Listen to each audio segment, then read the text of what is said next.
Thinking Out Loud. In today's episode, we're diving into something we all deal with every single day: habits.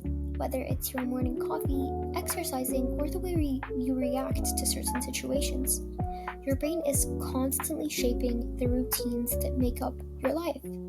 But why do we form habits in the first place? And how can we change them if they're no longer serving us?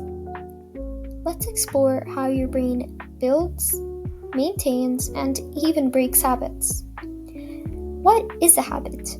A habit is essentially a behavior or action that becomes automatic through repetition.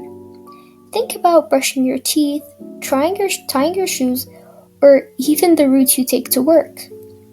Once you've done these things enough times, your brain doesn't need to actively think about them anymore. They just happen. But even though habits are automatic, they don't always have to be good ones.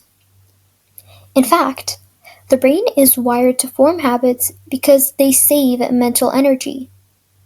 If you had to think consciously about every little thing you did every day, your brain would burn out way too quickly. So instead, your brain creates neural pathways that allow you to perform tasks without much thought, freeing up energy for other more important activities. The habit loop: trigger, behavior, and reward. Here's where it gets interesting. Habits follow a cycle known as the habit loop. This loop has three key components: trigger, cue.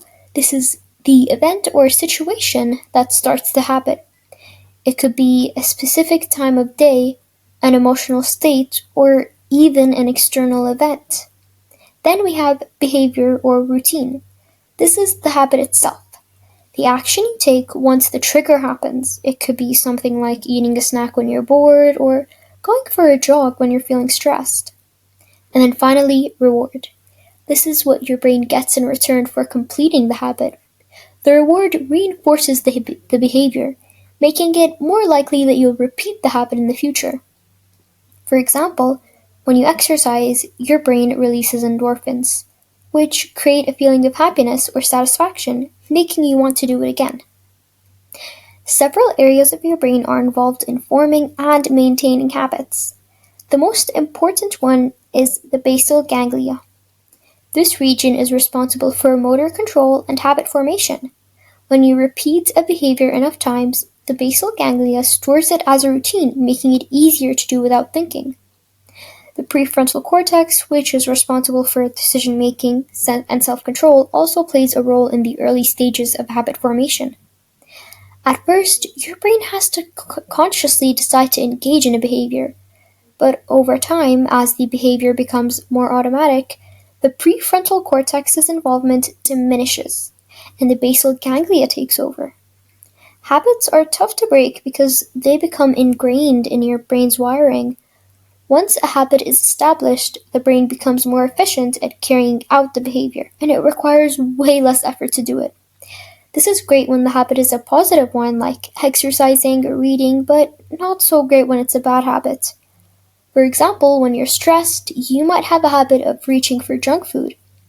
The reward of comfort or temporary relief from the stress makes the brain want to repeat that behavior. Over time, the cycle becomes automatic, making it harder to break without conscious effort.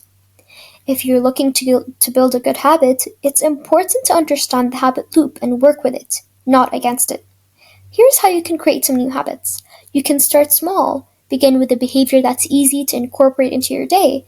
For example, instead of committing to a 30-minute workout, start with just 5 minutes. Once the habit is established, you can gradually increase the time. You can use cues. Attach your new habit to an existing one. If you want to drink more water, for instance, make it a habit to drink a glass right after your morning coffee. This makes the new habit feel more automatic. And then you can also reward yourself. Your brain loves rewards, so be sure to give yourself a little incentive when you complete your new habit. It could be something as simple as taking a moment to enjoy the sense of accomplishment or treating yourself to something special like a cookie. And then lastly, be consistent. Repetition is key. The more you repeat a behavior, the more likely it is to become ingrained in your brain as a habit. Now, breaking a bad habit is a little trickier, but it's definitely not impossible. Here's what you can do. You can identify the trigger. Every habit starts with a trigger. If you can identify what sets off your bad habit, you can work on avoiding or even changing that trigger. Then you can replace the behavior. Rather than just trying to stop a bad habit, replace it with a new positive behavior. For example, if you tend to snack when you're bored, try going for a walk or calling a friend instead. And then you can also use the 21-day rule. It's often said that it takes 21 days to form a habit.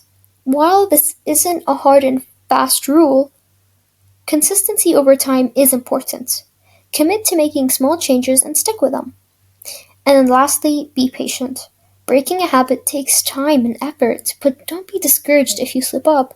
Habits are deeply ingrained, but with persistence, you can definitely rewire your brain.